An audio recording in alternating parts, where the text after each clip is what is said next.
Hi నమస్తే, నేను మీ journalist రెహమాన్ని. ఇప్పటికే దేశవ్యాప్తంగా ముఖ్యంగా ఆంధ్రప్రదేశ్ తెలంగాణ రాష్ట్రాల్లో నియోజకవర్గాల పునర్విభజనపై ఒక చర్చ నడుస్తోంది. ముఖ్యంగా ఎప్పుడైతే కేంద్ర ప్రభుత్వం అసెంబ్లీ లోక్సభ రెండింటినీ 50% సీట్లు, అంటే ఇప్పుడు ఎన్నైతే స్థానాలు ఉన్నాయో ఆ స్థానాలకు 50% సీట్లు పెంచాలనే ఒక రూల్ అయితే ఫ్రేమ్ చేసింది. దీనికి సంబంధించినటువంటి ఒక బిల్లు ఈ పార్లమెంట్ సమావేశంలో ప్రవేశపెట్టనుంది. సో 2029 ఎన్నికల నాటికి కొత్త డీలిమిటేషన్ ప్రకారం ఎన్నికలు జరగనున్నాయనేది వివాదాంశం. సో ఈ క్రమంలో వైఎస్ఆర్ కాంగ్రెస్ పార్టీ కానీ, తెలుగుదేశం నుంచి కానీ, బీజేపీ నుంచి కానీ, జనసేన నుంచి కానీ అందరిలో రాజకీయ నాయకులు ఒక చర్చ నడుస్తుంది, ఒక ఆసక్తి నెలకొంది. ఆంధ్రప్రదేశ్లో ఏ జిల్లా వ్యాప్తంగా ఏ జిల్లాలో ఎన్నెన్ని సీట్లు పెరుగుతాయనేది ఒక చర్చ గట్టిగా నడుస్తోంది. ఈ నేపథ్యంలో ఇప్పటికే మనం నిన్న ఒక వీడియో ద్వారా నేను వివరించే ప్రయత్నం చేశాను. ఉత్తరాంధ్రలో అంటే ఉమ్మడి ఉత్తరాంధ్ర 3 జిల్లాలు, ఏదైతే ఉమ్మడి విశాఖ, ఉమ్మడి శ్రీకాకుళం, ఉమ్మడి విజయనగరం జిల్లాలో ఏదైతే ఉత్తరాంధ్రగా పిలుచుకుంటామో ఈ 3 జిల్లాల్లో ఎన్నెన్ని సీట్లు పెరగనున్నాయి, ప్రస్తుతం ఎన్ని సీట్లు ఉన్నాయి. ప్రస్తుతం ఉమ్మడి ఉత్తరాంధ్ర జిల్లాలో 34 సీట్లు ఉన్నాయి. ఇవి కాస్త డీలిమిటేషన్ ప్రక్రియ పూర్తయితే ఖచ్చితంగా 50 సీట్లకు ఉత్తరాంధ్ర చేరుకుంటుంది. ఇక ఎంపీ స్థానాలు 5 ఉన్నాయి, అవి 7కు పెరుగుతాయనేది ఇప్పటికే ఒక వీడియో ద్వారా నిన్న వివరించే ప్రయత్నం చేశాను.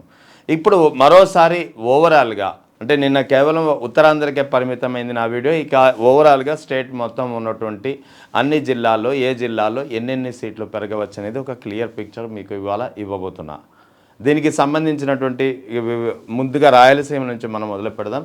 రాయలసీమలో ముందుగా అనంతపురంలో ప్రస్తుతం ఉన్న స్థానాలు 14. ఇక చిత్తూరులో కూడా ప్రస్తుతం 14 స్థానాలు ఉన్నాయి. ఇక కర్నూలు 14 స్థానాలు ఉన్నాయి. కడప 10 స్థానాలు, మొత్తం 52 స్థానాలు ఉన్నాయి. సో ఈ రాయలసీమలోని ఈ 4 జిల్లాలో ఉన్నటువంటి 52 స్థానాలు డీలిమిటేషన్ ప్రక్రియ పూర్తయితే అనంతపురంలో ఉన్నటువంటి 14 అసెంబ్లీ స్థానాలు 21కి పెరగవచ్చు. అంటే +7, అంటే 7 స్థానాలు పెరగనున్నాయి అనంతపురం జిల్లాలో. ఇది చాలా కీలకమైంది. అనంతపురంలో ప్రస్తుతం 14 స్థానాలు ఉన్నాయి. డీలిమిటేషన్ ప్రక్రియ పూర్తయితే మరో 7 స్థానాలు పెరిగి 21కి చేరుకుంటుంది. అదేవిధంగా చిత్తూరు కూడా 21కి పెరుగుతుంది, మరో 7 స్థానాలు పెరగనున్నాయి. ఇక కడపలో ప్రస్తుతం 10 స్థానాలు ఉన్నాయి. ఇవి మరో 5 స్థానాలు పెరిగి 15కు చేరుకుంటుంది, అంటే 5 స్థానాలు పెరగనున్నాయి. ఇక కర్నూలు కూడా 14 స్థానాలు ఉన్నాయి.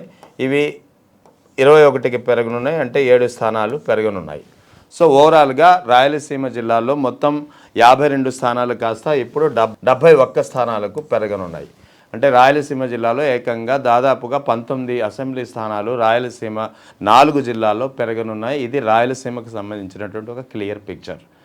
ఇక గ్రేటర్ రాయలసీమ పరిధిలో కొంతమంది చెప్తారు ఇవి ప్రస్తుతానికైతే ప్రకాశం, నెల్లూరు. ఈ నెల్లూరు జిల్లాలో ప్రస్తుతం 12 ఉన్నాయి, నెల్లూరు జిల్లాలో 10 ఉన్నాయి. ఈ రెండు కూడా డీలిమిటేషన్ అనంతరం ప్రకాశం జిల్లాలో ఉన్నటువంటి 12 కాస్త 18 అవుతాయి, అంటే మరో 6 స్థానాలు పెరగనున్నాయి. నెల్లూరులో 10 స్థానాలు కాస్త 15కు పెరగవచ్చు, అంటే మరో 5 స్థానాలు పెరుగుతున్నాయి. అంటే ఇక్కడ ఓవరాల్గా ప్రకాశం, నెల్లూరు జిల్లాలో కూడా గణనీయంగా స్థానాలు పెరగనున్నాయి. ఇక కృష్ణా విషయానికి వస్తే కృష్ణా జిల్లాలో ప్రస్తుతం ఉన్న స్థానాలు 16. ఇవి మరో 8 పెరిగి 24కు చేరుకునే అవకాశాలు స్పష్టంగా కనిపిస్తున్నాయి. ఇక గుంటూరు చాలా కీలకమైంది. ఉమ్మడి ఆంధ్రప్రదేశ్లో కానీ తూర్పుగోదావరి జిల్లా తర్వాత అత్యధికంగా అసెంబ్లీ స్థానాలు ఉన్నటువంటి జిల్లా గుంటూరు జిల్లా. తూర్పుగోదావరి జిల్లాలో 2029 డీలిమిటేషన్కు ముందు 21 స్థానాలు ఉన్నటువంటి తూర్పుగోదావరి జిల్లా 2009 డీలిమిటేషన్ తర్వాత 19కి పరిమితమైంది. అదే సమయంలో గుంటూరులో 19 స్థానాలు ఉంటే 17కు పరిమితమైంది. ఇప్పటికీ ఆంధ్రప్రదేశ్లో 2వ అత్యధిక అసెంబ్లీ స్థానాలు ఉన్న జిల్లా గుంటూరు జిల్లాలో 17 స్థానాలు ఉన్నాయి. ఇవి ఇప్పుడు డీలిమిటేషన్ అనంతరం మరో 8 పెరగనున్నాయి, అంటే 26కు పెరగవచ్చు అనేది ఖచ్చితంగా ఒక అంచనా కనిపిస్తుంది. గుంటూరు జిల్లాకు సంబంధించి 25కు పెరగనున్నాయి, అంటే మరో 8 స్థానాలు ఇక్కడ ప్లస్ అవుతున్నాయి. ముఖ్యంగా గుంటూరు జిల్లాలో, అంటే కృష్ణా గుంటూరు జిల్లాలు రాజకీయంగా చైతన్యంగా ఉంటాయి. సో కృష్ణా గుంటూరు జిల్లాలో ఈ స్థాయిలో పెద్ద ఎత్తున నియోజకవర్గాలకు పెరగడం అనేది అక్కడ ఒక రాజకీయంగా ఒక మంచి బూస్ట్ ఇచ్చే అంశంగా మనం చెప్పుకోవచ్చు. ఇక ఉమ్మడి ఉభయ గోదావరి జిల్లాలు, తూర్పు పశ్చిమ గోదావరి జిల్లాలు. తూర్పు గోదావరి జిల్లాలో ఇప్పటికే 19 స్థానాలు ఉన్నాయి. పశ్చిమ గోదావరి జిల్లాలో అయితే ప్రస్తుతం ఉన్నటువంటి నియోజకవర్గాల సంఖ్య 15. తూర్పుగోదావరి జిల్లాలో ఉన్నటువంటి 19 స్థానాలకు మరో ఖచ్చితంగా 9 స్థానాలు పెరగనున్నాయి. అంటే 28కి ఈ సంఖ్య చేరుకోవచ్చు. ఇక పశ్చిమ గోదావరి జిల్లాలో ఉన్నటువంటి 15 స్థానాలు మరో 7 పెరిగి 22కు చేరనున్నాయి. అంటే తూర్పు పశ్చిమ గోదావరి జిల్లాలు ఏదైతే ప్రస్తుతం 34 స్థానాలు ఉన్నాయో ఉమ్మడి ఉభయ గోదావరి జిల్లాలు చాలా కీలకమైనవి రాజకీయ పార్టీలకు. కేవలం 2 జిల్లాల నుంచి 34 మంది అసెంబ్లీకి ప్రాతినిధ్యం వహిస్తున్నారంటే చాలా పెద్ద నెంబర్. అది కేవలం 2 జిల్లాలు. మొత్తం రాష్ట్ర వ్యాప్తంగా 2 జిల్లాలో కూడా ఇంత పెద్ద సంఖ్యలో అసెంబ్లీకి శాసనసభ్యులు పంపిస్తున్నటువంటి జిల్లాలు ఎక్కడా లేవు. కేవలం 2 జిల్లాలు ఉమ్మడి ఉభయ గోదావరి జిల్లాలు. ఉమ్మడి తూర్పుగోదావరి జిల్లా, ఉమ్మడి పశ్చిమ గోదావరి జిల్లా, ఈ రెండిట్లో కలిపి ఇప్పటి వరకు 34 మంది శాసనసభ్యులు ప్రాతినిధ్యం వహిస్తుండేవారు. అందుకే ఏ రాజకీయ పార్టీ అయినా సరే ఉమ్మడి ఉభయ గోదావరి జిల్లాలపైనే ప్రధానంగా ఫోకస్ పెట్టేది. అక్కడి నుంచి మెజార్టీ స్థానాలు సాధిస్తే ఖచ్చితంగా అది తమకు ఒక లాభించే అంశంగా పరిగణించే పరిస్థితి ప్రతి రాజకీయ పార్టీది. ఈ నేపథ్యంలో ఇప్పుడు ఉమ్మడి ఉభయ గోదావరి జిల్లాలు ఇప్పుడు మరోసారి కీ రోల్ పోషించనున్నాయి. ఏకంగా ఈ 34 నియోజకవర్గాలు కాస్త 50 నియోజకవర్గాలకు పెరగనున్నాయి. ఇది చాలా పెద్ద నెంబర్. అంటే మొత్తం పెరగనున్నట్టు 263 అసెంబ్లీ స్థానాలు ఏదైతే పెరుగుతాయని చెప్పి ఒక అంచనా ఉందో 263లో ఏకంగా 50 స్థానాలు కేవలం ఈ 2 జిల్లాల నుంచి రానున్నాయంటే అది అతిశయోక్తి కాదు, చాలా కీలకమైన పరిణామం.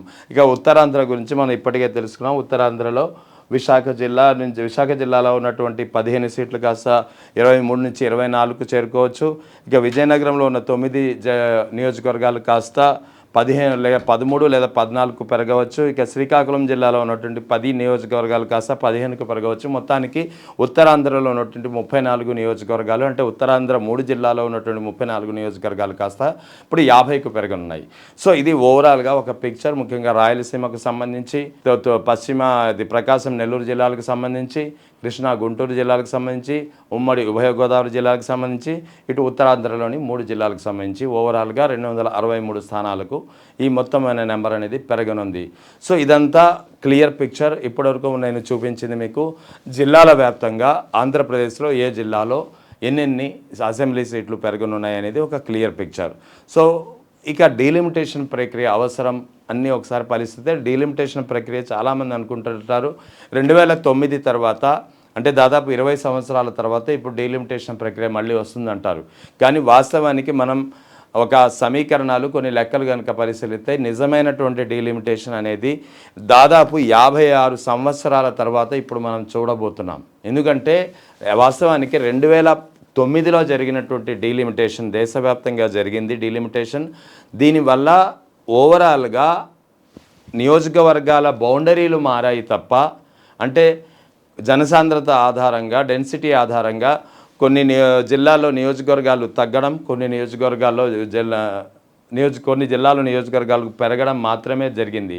అదే సమయంలో లోక్సభ స్థానాల యొక్క బౌండరీ, లోక్సభ స్థానంలో గతంలో కొన్ని జిల్లాలు 2-3 జిల్లాలకు పరిమితమై అసెంబ్లీ స్థానాలు కలిసి ఉంటే ఆ తర్వాత వాటి బౌండరీస్ మారాయి తప్ప, అంటే ఓవరాల్గా ఏదైతే దేశవ్యాప్తంగా ఉన్నటువంటి 545 లోక్సభ స్థానాలు కావచ్చు, మన ఉమ్మడి ఆంధ్రప్రదేశ్ ఉండేది అప్పట్లో, ఉమ్మడి ఆంధ్రప్రదేశ్ సంబంధించిన 294 అసెంబ్లీ స్థానాలు కావచ్చు, ఈ టోటల్ నెంబర్ అనేది ఎక్కడా మారలేదు. ఇది కేవలం ఆంధ్రప్రదేశ్కే కాదు, దేశవ్యాప్తంగా ఎక్కడా కూడా 2009లో జరిగినటువంటి డీలిమిటేషన్లో ఎక్కడ టోటల్ నెంబర్ అనేది మారలేదు. కేవలం నియోజకవర్గాలు, అది అసెంబ్లీ నియోజకవర్గాలు కావచ్చు, లోక్సభ నియోజకవర్గాలు కావచ్చు, ఈ నియోజకవర్గాల బౌండరీలే మారాయి తప్ప ఎక్కడ సంఖ్య అన్నది, టోటల్ నెంబర్ అనేది మారలేదు. అంటే టోటల్ నెంబర్ ఎప్పుడు మారింది? 1970లో జరిగినటువంటి డీలిమిటేషన్ ద్వారా మాత్రమే టోటల్ నెంబర్ అప్పట్లో పెరిగింది. పెరిగిన తర్వాత 30 సంవత్సరాల వరకు డీలిమిటేషన్ చేపట్టకూడదు, ఇదే ఉండాలనేది ఒక అప్పట్లో తీసుకున్న నిర్ణయం ఆధారంగా తిరిగి 2002 తర్వాత ఈ డీలిమిటేషన్ ప్రక్రియ ప్రారంభమైంది. 2009కి అది అమలైంది. కానీ అప్పటికి కూడా నెంబర్ మారలేదు. అంటే 1970లో ఏ విధంగా అయితే 545 టోటల్ లోక్సభ స్థానాలు కానీ అసెంబ్లీ స్థానాలు కానీ వివిధ రాష్ట్రాల్లో నిర్ణయించడం జరిగిందో అదే నెంబర్ మొన్న 2009 వరకు 2009 కాదు ఇవాల్టి వరకు కొనసాగుతోంది. అంటే ఏకంగా 56 సంవత్సరాల తర్వాత ఇప్పుడు మనం డీలిమిటేషన్ ద్వారా శాసనసభ లోక్సభ స్థానాల్ని పెంచుకోబోతున్నాం. అంటే 56 సంవత్సరాలు పట్టింది నెంబర్ను పెంచుకోవడానికి అసెంబ్లీ స్థానాలను కానీ లోక్సభ స్థానాలు కానీ. ఎందుకంటే మధ్యలో 2009లో జరిగిన డీలిమిటేషన్లో నియోజకవర్గాల బోర్డర్స్ మారాయి తప్ప, పరిధి మారిందే తప్ప ఎక్కడ టోటల్ నెంబర్ అనేది దేశవ్యాప్తంగా ఎక్కడ పెరగలేదు. సో 56 సంవత్సరాల తర్వాత ఇప్పుడు తిరిగి ఒక పెద్ద నెంబర్ కనిపించనుంది. అసెంబ్లీ స్థానాలు కానీ లోక్సభ స్థానాలు కానీ పెద్ద ఎత్తున దేశవ్యాప్తంగా పెరగబోతున్నాయి. ఉమ్మడి ఆంధ్రప్రదేశ్ కాకుండా ఇప్పుడు ఆంధ్రప్రదేశ్ తీసుకుంటే ఆంధ్రప్రదేశ్లో 175 అసెంబ్లీ స్థానాలు కాస్త 263కు, 25 పార్లమెంట్ స్థానాలు కాస్త 38 పార్లమెంట్ స్థానాలకు ఆంధ్రప్రదేశ్లో పెరగబోతుంటే తెలంగాణలో 119 అసెంబ్లీ స్థానాలు కాస్త 179కి, ఇక 17 లోక్సభ స్థానాలు కాస్త 26కు పెరగనున్నాయి. ఇది ఓవరాల్గా క్లియర్ పిక్చర్. మొత్తానికి 2 క్లియర్కరమైన అంశాలు మరోసారి చెప్తున్నాను. ఒకటి, 2009లో జరిగినటువంటి డీలిమిటేషన్లో కేవలం సంఖ్య మారలేదు, కేవలం బోర్డర్స్ మారాయి. అంటే 1970 తర్వాత తిరిగి 56 సంవత్సరాల తర్వాత ఇప్పుడు మాత్రమే దేశవ్యాప్తంగా నెంబర్ అనేది, సంఖ్యలు అనేది, సీట్లు అనేది పెరగబోతున్నాయి. ఇక రెండవది, ఆంధ్రప్రదేశ్లో ఏ జిల్లాలో ఎన్నెన్ని సీట్లు పెరగనున్నాయి అనేది ఒక క్లియర్ పిక్చర్ మీ ముందు ఉంచే ప్రయత్నం చేశాను. ఇప్పటికే నిన్న ఉత్తరాంధ్ర గురించి వివరించే ప్రయత్నం చేశాను. ఇవాళ ఉత్తరాంధ్రతో సహా ఓవరాల్గా రాష్ట్ర వ్యాప్తంగా ఏ జిల్లాలో ఎన్నెన్ని సీట్లు పెరిగే అవకాశాలు ఉన్నాయి, అంచనాలు ఎలా ఉన్నాయి అనేది ఒక క్లియర్ పిక్చర్. Thank you.